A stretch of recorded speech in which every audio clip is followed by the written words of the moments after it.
o Brito aqui, fantástico. Ô, Guilhom, eu estou impressionado com essa barba branca, esse cabelo branco, assim, impecáveis. É uma coisa impressionante, viu? Nem. Deixa eu ver aqui qual que é a referência. Bom, você está bonito, viu, querido? Tudo bem. Eu vou pedir para você o seguinte: nós vamos falar aqui dos 60 anos do golpe assassino de 64, que não é para cair no esquecimento, mas eu queria que você fizesse uma pequena resenha sobre essa fala bonita do Brito aqui, né, que encerrou o papo com ele, do Brasil, enfim, dessas contingências que a gente tem, das cabeçadas na questão da comunicação e tudo mais. Como é que você está sentindo o Brasil nesse momento? Queremos te ouvir um pouquinho, querido Guilhom. Orlando Guilhom conosco. Obrigado, Conde. É um prazer mais uma vez estar aqui com você, com a tua equipe, fazendo essa guerra de guerrilha de comunicação alternativa, tentando quebrar aí o bloqueio da chamada comunicação privada, comercial, que muitas vezes, a maior parte das vezes, só distorce notícia, pratica desinformação, fake news, etc. Então, o Brito, bom, tem uma longa trajetória maior do que a minha nessa área de comunicação, fez um trabalho, continua fazendo trabalho de guerrilheiro aí nas redes, nos canais alternativos, ele bota o dedo na ferida, né?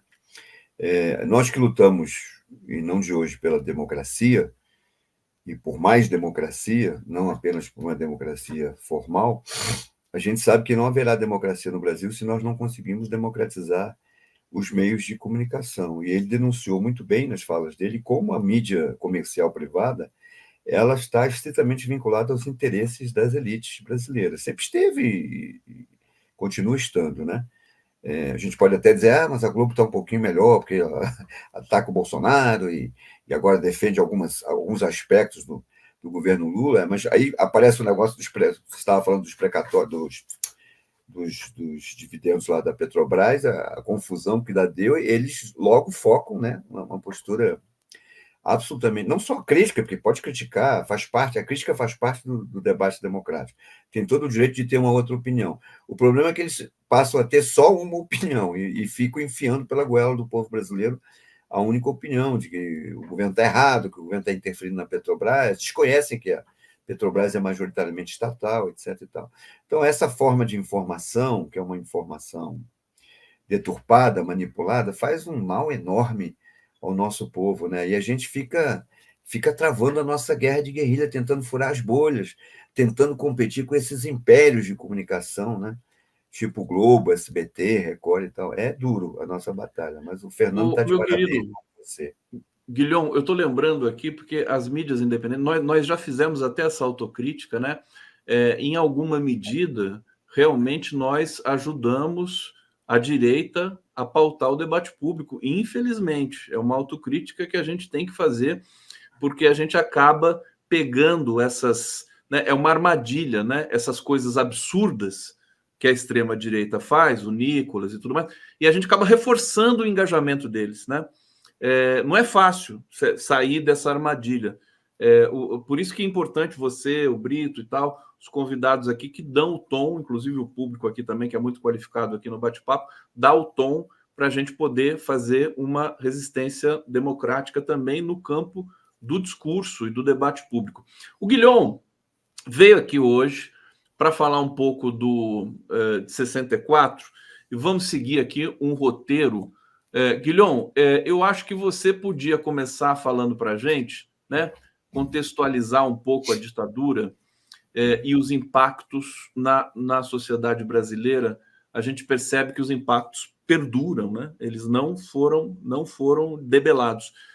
Então vamos começar por aqui, trazer um pouco do seu conhecimento sobre esse período aí do Brasil. Vamos ouvir com muita atenção. Guilhom, querido.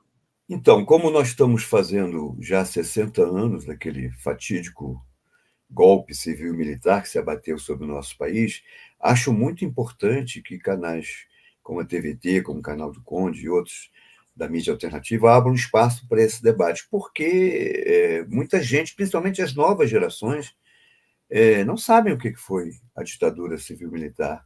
os 21 anos de ditadura que se abateram sobre o nosso país de 64 a 85. E aí você tem, desde os que falam que a nossa ditadura foi uma ditadura branda, tem esse maluco desse genocida do Bolsonaro que não só defendia a ditadura, defendia a tortura, como chegou a falar em várias entrevistas que achou que a ditadura matou poucos brasileiros, tinha que ter matado mais de 30 mil e tal. Então vamos só lembrar aqui entre nós o que foi exatamente aquele período e por que ele tem rebatimento ainda na sociedade brasileira hoje.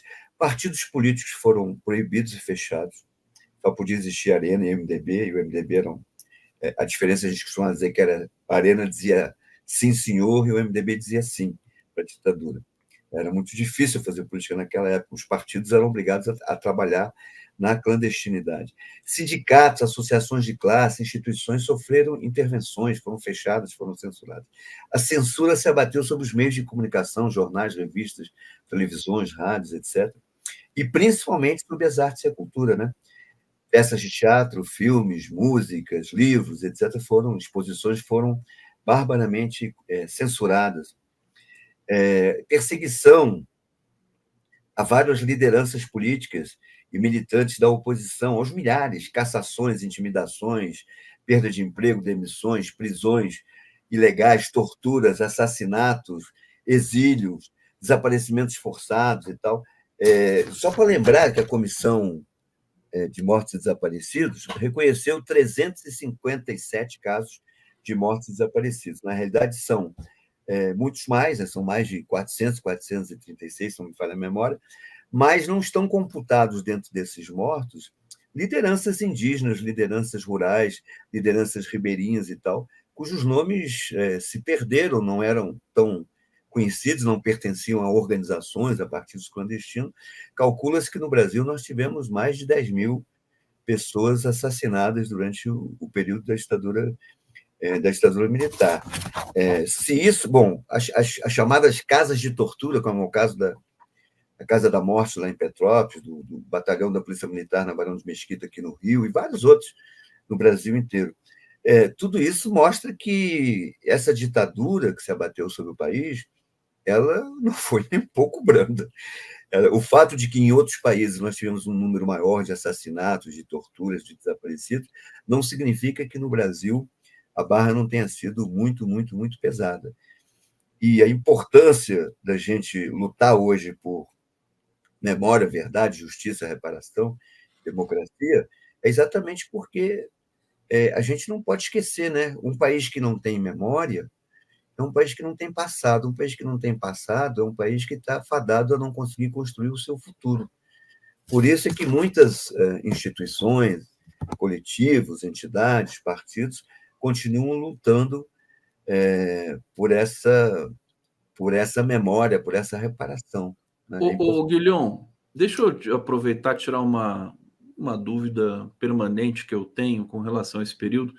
É o seguinte, a própria Folha de São Paulo, naquele fatídico e famigerado editorial que chamou a ditadura de dita branda, acho que um dos argumentos era assim, ditadura não tem alternância de poder, alternância de presidente, porque a ditadura brasileira, de fato, ela foi uma coisa diferente, porque os presidentes se alternavam, né? Os ditadores se alternavam. Até que explica isso para a gente, quer dizer, foi uma avacalhação a ditadura brasileira, a despeito dela ter sido extremamente violenta, mas do ponto de vista administrativo, ela foi, eu diria que ela foi uma novidade sob o ponto de vista do arcabouço institucional, os atos institucionais que tentaram dar uma certa normalidade àquilo que era absolutamente anormal. Esse fato de não ter sido um único ditador o tempo todo nos 21 anos, essa esperteza de a cada 4, 5 anos mudar o general de plantão, né? O fato de não ter terminado todos os partidos políticos, mas deixarem existirem 2 partidos, Arena e MDB, para fingir que, então, não, olha, vejam bem, tem oposição e tal. O fato é que, vamos lembrar várias vezes, quando o MDB usava, me lembro principalmente que existia um MDB moderado e o chamado MDB autêntico. Quando a ala mais à esquerda, mais progressista do MDB, ousava botar as manguinhas de fora, denunciar as torturas, os desaparecimentos, as prisões ilegais, o exílio e tal, imediatamente nós tivemos vários casos de deputados federais, inclusive cassados, prefeitos, etc. e tal, do MDB. Então, mas mostra, assim, engraçado, boa tua pergunta, mostra que a ditadura militar civil no Brasil, ela teve uma feição muito particular, muito específica, exatamente, talvez pela dimensão do país, pela importância geopolítica que ele tinha, a tentativa de passar uma imagem, entre aspas, um pouco mais civilizada, né? Tanto que durante muitos anos a gente falava ditadura militar, ditadura militar, ditadura militar, até que vários estudiosos, pesquisadores e tal começaram a defender a tese, olha, gente, não foi só uma ditadura militar, a gente tem que chamar isso de ditadura civil-militar. Tinha um apoio de setores da sociedade civil, das elites, das classes médias mais A Rede Globo moderadas. estava com o pezinho lá dentro, né? Muitos empresas. Até hoje tem Até todo um hoje. estudo, denúncias do papel das empresas importantes no Brasil que participaram e financiaram a ditadura e a tortura e as prisões ilegais. A marcha com Deus e a família, etc., em São Paulo, no Rio, aquelas marchas que precederam ao golpe e tal, mostra que havia um apoio, como houve depois para tentar derrubar a Dilma, para prender o Lula, etc. E tal. Eles buscam uma certa. É uma forma de tentar buscar uma certa legitimidade nos setores da direita. A gente precisa entender que a direita histórica, muita gente se apavora hoje quando vê a direita na rua, nessa época do bolsonarismo, mas sempre existiu uma direita com capacidade de mobilização, de disputa, de luta de massas. Vamos ser sinceros, e Vamos senão a admitir gente não isso. trava a luta correta. É que agora o fenômeno de agora ele se conjuga com o que está acontecendo no mundo e com também uma nova configuração do debate público através de rede social, né, meu querido Guilhom? Guilhom, deixa eu ir para o bate-papo aqui, para a gente dar sequência. Olha, Fabiano Binha está aqui dizendo da sua barba. Muito lindo mesmo essa barba branquinha. Tá fantástica essa barba aí. O Rafael Guilhom está aqui. Quem é o Rafael Guilhom? É Qual o que é meu o ilustre filho. seu ilustre filho? Bem-vindo aqui. Ele está dizendo o seguinte: muito importante pessoas como Orlando contarem suas vivências no período, principalmente para as novas gerações que não viveram o momento, cresceram num ambiente de certa tranquilidade. Ele toca aqui na verdadeira ferida, né? Há um crescimento de jovens se dizendo de direita, muito por falta de conhecimento e formação, associadas a uma descrença do poder político no papel do Estado. Vou pedir para você comentar aqui, o Rafael, porque, de fato, os jovens eles são atraídos, né? Porque também desconhecem o grau de violência que foi a ditadura no Brasil. O que fazer? É educação, né, Guilherme? Eu fui professor da rede privada e da rede pública durante 27 anos. Eu professor de geografia, mas a geografia, por ser uma ciência social, dialoga muito com a história, com a sociologia. E eu me lembro que toda vez que em sala de aula eu tocava nesse tema do período da ditadura civil e militar de 64 a 85, os jovens ficavam abismados, porque muitos deles não tinham nunca ouvido escutar nas suas famílias, nas conversas. Os próprios livros que eram usados nas escolas omitem, a história ir até Getúlio Vargas, mais ou menos e tal. Não se falava do período da ditadura. Então, essa coisa que o Rafa levanta aí é muito preocupante. Por que a gente sempre acha a juventude o setor da sociedade que tem uma tendência maior à rebeldia, né? A luta por transformações. Isso, por um lado, é verdade, mas é verdade também que há um setor expressivo dessa juventude, principalmente de classe média e tal, que está sendo cooptada pela direita, né? Deus, pátria e família, e esse discurso mais conservador e tal. E tem muito a ver, sim, com a informação. Se a gente não consegue fazer bem essa disputa da informação, o Gramsci já dizia que, para construir uma nova hegemonia na sociedade, a gente tem que trabalhar bem esses instrumentos de disputa de guerra de guerrilha, de guerra de posição, né? Então, comunicação, cultura, arte, religião, esporte, como se faz política através de esporte, são instrumentos fundamentais para tentar dialogar com o povão e passar as informações corretas. Nesse sentido, vou encadear com uma pergunta aqui. Doeu muito mesmo a fala do presidente Lula sobre não remoer o passado, para vocês que estão nessa trincheira, né, de maneira muito dedicada e intensa? importância da memória, de lutar pela memória. Fala um pouco sobre isso para a gente, Guilhom. Então, doeu sim, não dá como disfarçar. Eu tenho um enorme apreço pelo presidente Lula, né? Fiz parte de todas as suas campanhas, vou continuar apoiando. Acho que, na essência, o atual governo está acertando, está fazendo muito mais coisas boas do que deixando de fazer, mas é preciso pressionar. O próprio Lula, diga-se de passagem, já antes ele falava isso, e hoje ele continua falando. Ele fala, em várias entrevistas, ele fala: mas eu estou achando os movimentos sociais muito apáticos, ou seja, ele está mandando um recado, ele está sendo pressionado pelo Centrão, pelos militares, pelas elites, e ele quer sentir também no cangote a pressão do lado de cá. Doeu sim, porque eu esqueci de me apresentar, eu sou membro de um coletivo que chama-se Coletivo Fernando Santa Cruz, composto de ex-militantes da AP, Ação Popular, e sou também da coordenação lá do Conselho da Coalizão Brasil por Memória, Verdade, Justiça e Reparação e Democracia. São coletivos que se dedicam a essa luta. E ao contrário do que essa fala infeliz do presidente, né? Eu entendo a posição dele como chefe de Estado, de querer conciliar ali com as Forças Armadas e tal, mas não tem conciliação, né? Um dos problemas da nossa lei da anistia foi exatamente uma lei que não puniu com o devido rigor os torturadores e assassinos. Vamos lembrar que tortura e assassinato são crimes inafensáveis no direito internacional. Não tem como perdoar quem torturou e quem matou. E, ao contrário do que disse Marx, a história acaba se repetindo, nem que seja como farsa ou como tragédia. O período Bolsonaro, o que foi aquilo?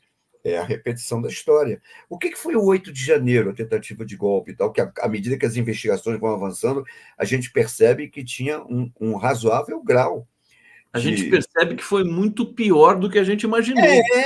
A gente fica olhando só para os malucos lá depredando o Congresso. Aquilo ali era só uma fachada para entrar a GLO, para entrar as Forças Armadas e tal. Então, acho muito importante a nossa luta pela reinterpretação da lei da anistia. Nós precisamos de uma justiça de transição.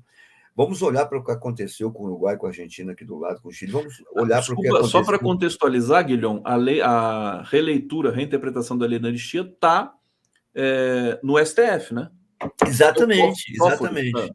Não passou há alguns anos atrás, mas vamos continuar pressionando, porque não é possível, se a gente não acertar contas com esse nosso passado, e não cobrar, não importa que vários desses militares já morreram, já faleceram, é preciso deixar claro que eles são criminosos, assassinos, torturadores, etc. Até para que não se repita. O perigo de golpe, o 8 de janeiro está aí para mostrar isso, ele pode se repetir, ele permanece. O Lula está governando e vai continuar governando, pisando no sapatinho ali em cima dos ovos. Não dá para ter anistia para esse povo, e não é só para os malucos que estavam lá depredando, não. Queremos saber quem são os empresários, queremos saber, já começaram a aparecer o nome dos militares, né, os nomes das lideranças religiosas, dos influencers e tal. Todo mundo que se envolveu com aquela tentativa de golpe, que, graças a Deus, não. E graças também à sensibilidade do presidente Lula, da sua articulação com as instituições de defesa da democracia, não deu certo. Mas é preciso pressionar para que não haja anistia, para que todos sejam punidos. Pressionar, por exemplo, o presidente Lula para a reinstalação da Comissão de Mortos e Desaparecidos. Né? Eu represento um agrupamento, nós tivemos 10 ex-companheiros que foram torturados e assassinados nos porões da ditadura. E assim teve mais de 400, quase 500 torturados dentro dos porões da ditadura.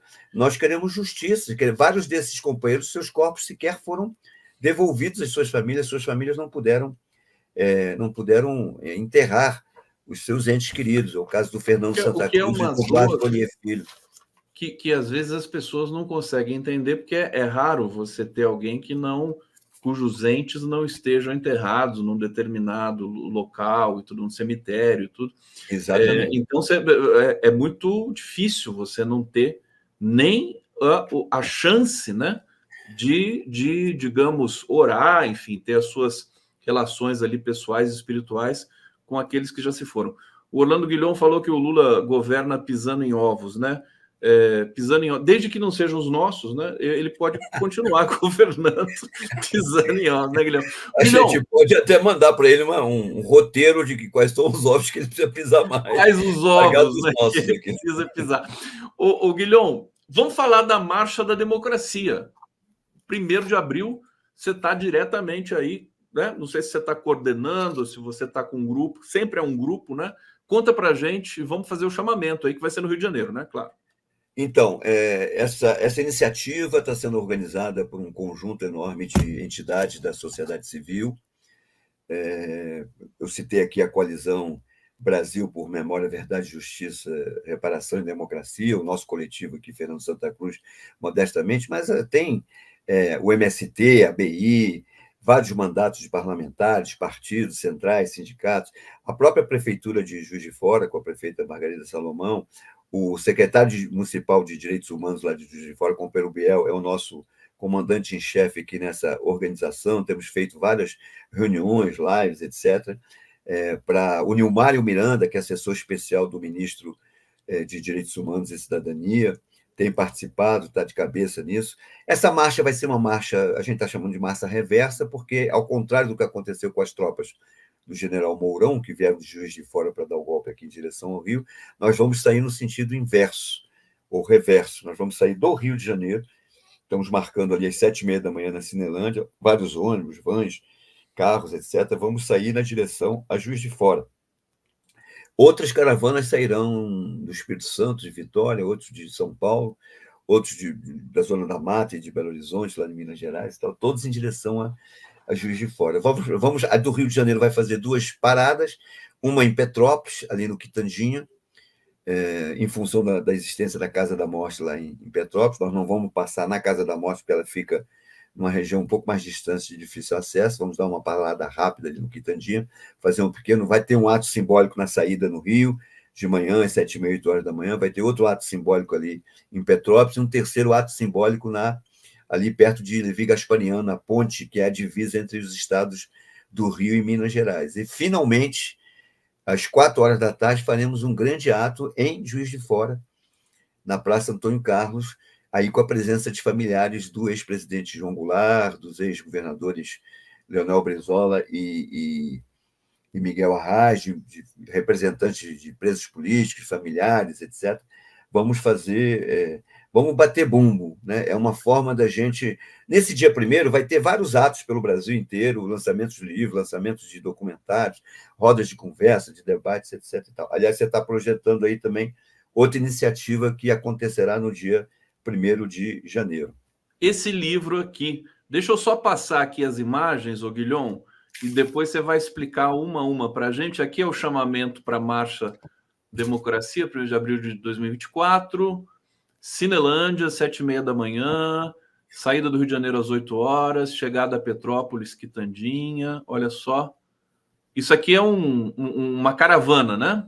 Exatamente. A gente está chamando de marcha, mas na realidade trata-se de uma caravana. Uma caravana.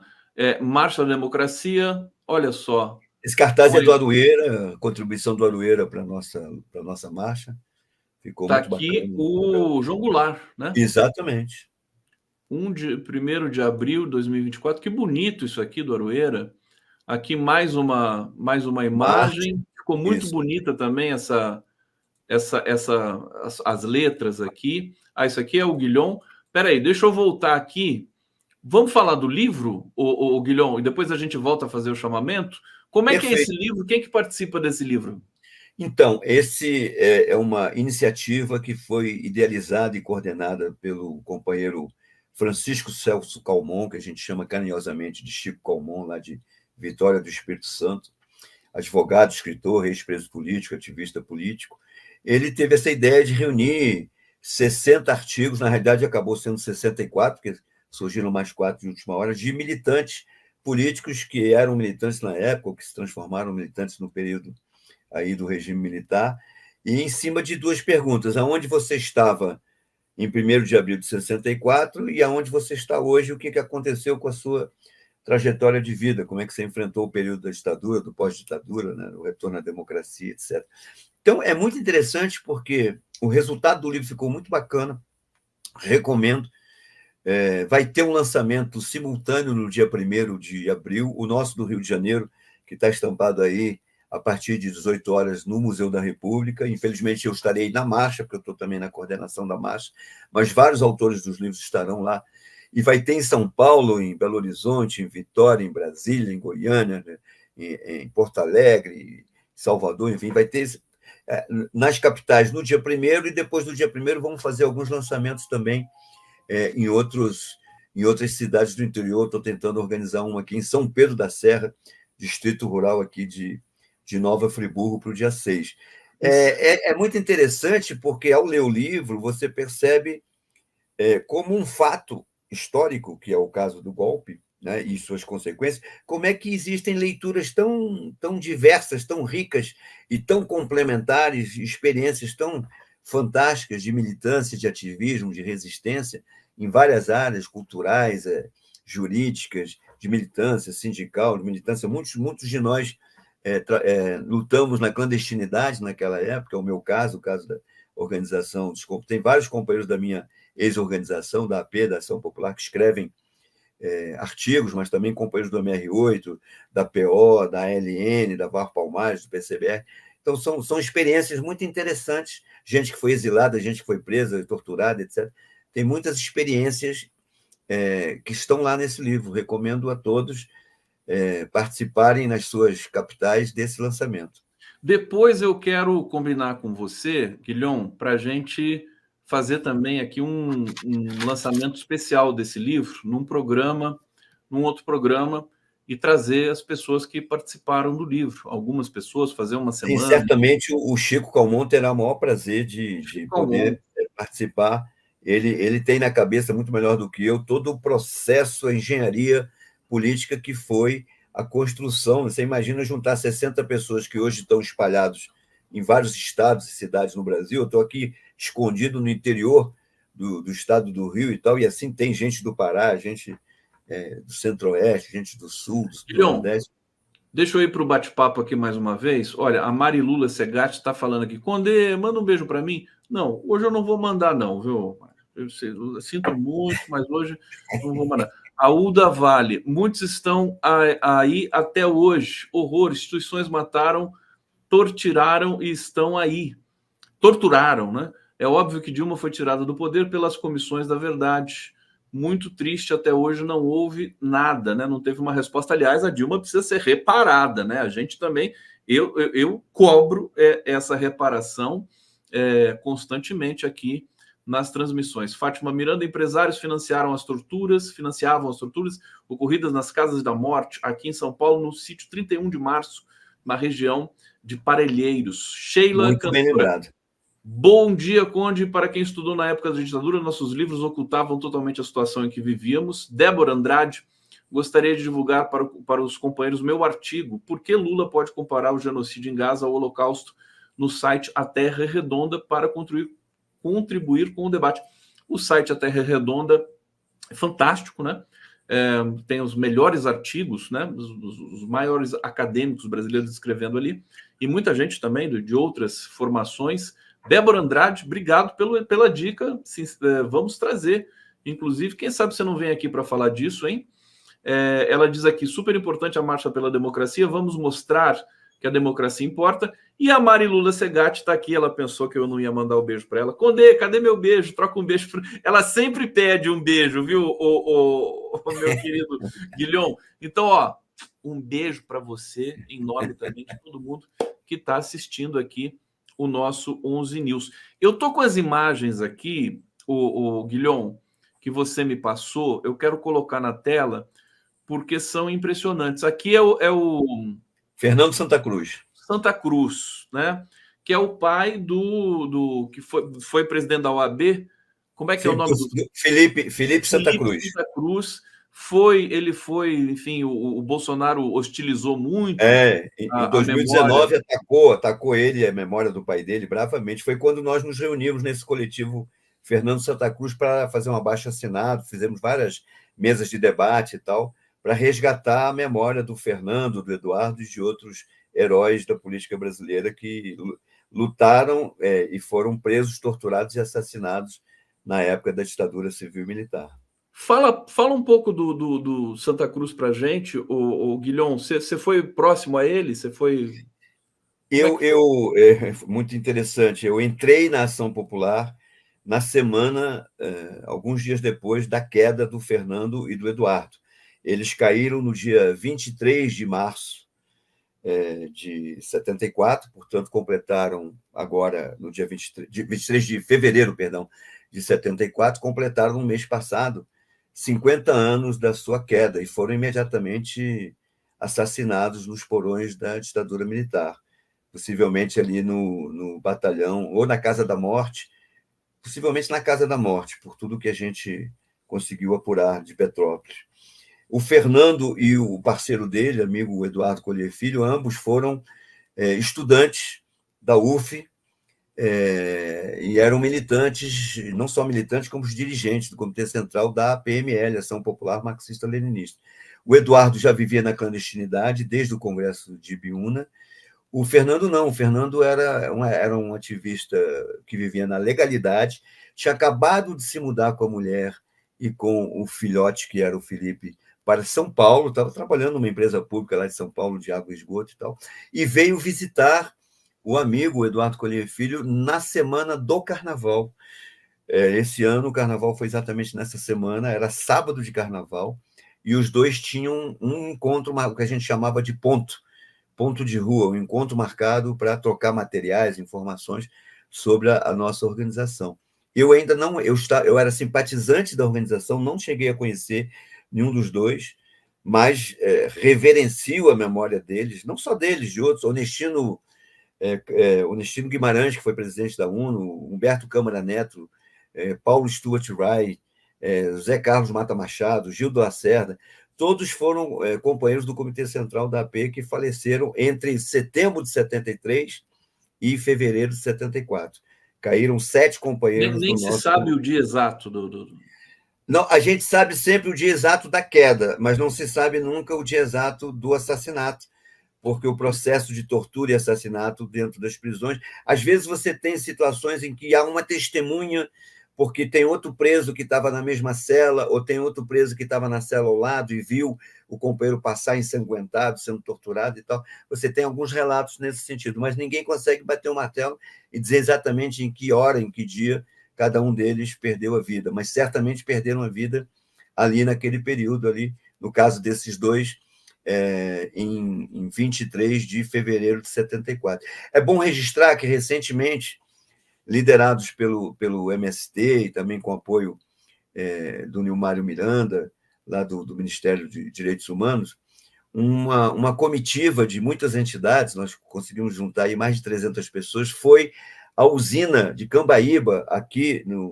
perto de Campos, no estado do Rio de Janeiro, aonde esses dois companheiros e outros mais 10 lideranças de esquerda do PCB, do PCdoB, da LN, então, foram incinerados, segundo o depoimento de um ex-torturador, ex-policial militante do DOPS, que é o tal do pastor Cláudio. O pastor Cláudio fez um livro, chegou a fazer tem até um documentário com ele, em que ele confessa que ele esteve envolvido, a ditadura pediu a ele, que a ditadura tinha esse problema, matava as lideranças de esquerda e não sabia o que fazer com os corpos.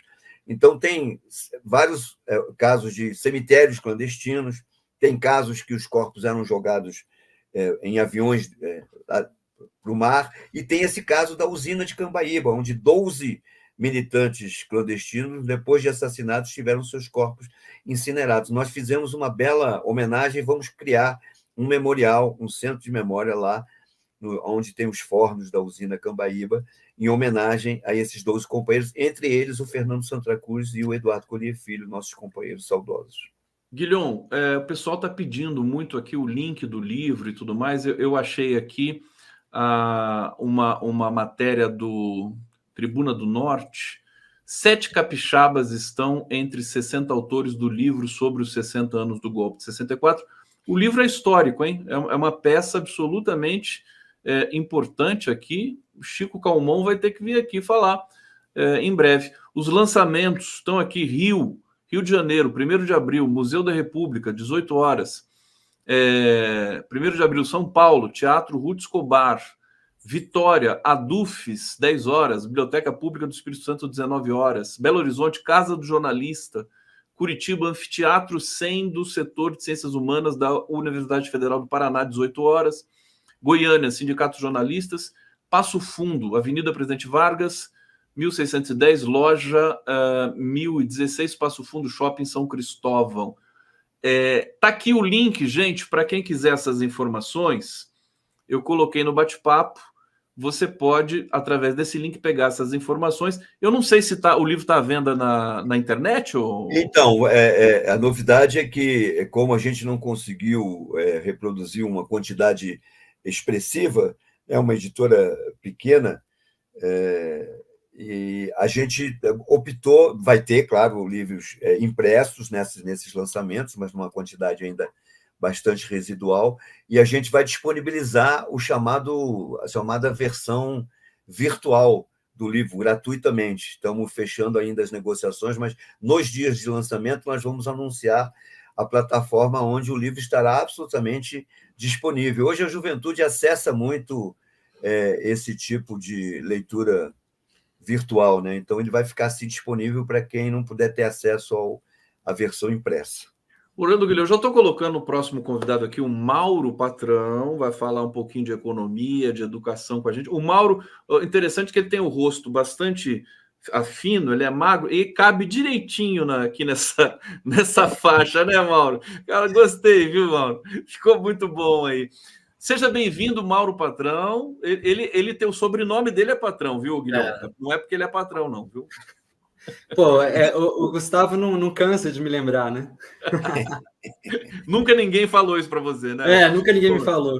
Ainda mais dentro do PT, né? Deixa eu só pegar o comentário da Maria Campos aqui. Aqui em Belo Horizonte, na minha família, até alguns estão vivos. Era adolescente na época e vivíamos em Sobressaltos. Não pode ser esquecido. Guilherme, primeiro, parabéns pelo trabalho maravilhoso que você está fazendo aí, pelas entidades aí que você coordena em companhia com tanta gente boa. Obrigado pela generosidade de vir aqui trazer essas informações. Estamos sempre à disposição, viu? Eu tenho imensa admiração por você, pelo seu trabalho, e vamos estar aqui atentos a essa manifestação que está chegando aqui. E até a próxima, querido. Obrigado. Se quiser dar um recado final, um chamamento final aqui, Eu quero só te agradecer, a admiração é recíproca. Eu acompanho a tua militância também através dos canais alternativos, o canal do Conde, o TVT, já não é de hoje. E já tive aqui várias vezes com você, tratando de temas como democratização da mídia, né, e outros, e até de esporte, né? Tem um coletivo que eu participo também, que é Torcedores e Torcedoras pela Democracia, etc. E será um prazer voltar aqui sempre. De novo, um convite para estarmos juntos, trazendo memória, verdade, justiça e reparação, não só no dia 1º de abril, relembrando que foi esse período, no lançamento do livro, nas marchas, nos atos, mas é isso, ditadura nunca mais, sempre democracia, defesa da democracia sempre. Sem anistia, como a gente Sem anistia, perfeitamente. Guilherme, obrigado, querido. Excelente trabalho, excelente final de semana para você aqui, que vai ser de trabalho também, que eu sei. A gente vai seguir aqui com o Mauro Patrão. Obrigado, querido. Valeu.